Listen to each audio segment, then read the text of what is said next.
Supreme court نے قبائلی حقوق کے کارکن مہیش راوت کو عبوری ضمانت دے دی ہے تاکہ وہ اپنی دادی کی آخری رسومات میں شرکت کر سکیں۔ تفصیلات کے مطابق 36 سالہ راوت ان اولین 5 افراد میں سے ایک ہیں جنہیں متنازع علیگڑھ پریشد کیس میں گرفتار کیا گیا تھا۔ اس رہائی کو تنقیدوں کے دباؤ میں دیے جانے کے طور پر دیکھا جا رہا ہے۔ یاد رہے کہ علیگڑھ معاملے میں سرکار کو بڑی تنقیدوں کا سامنا رہا ہے۔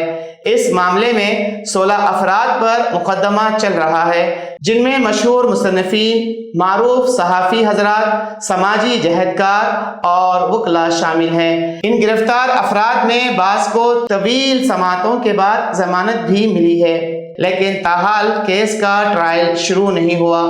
راوت کو جون 2018 میں گرفتار کیا گیا تھا اور وہ تب سے ہی جیل میں بند ہیں۔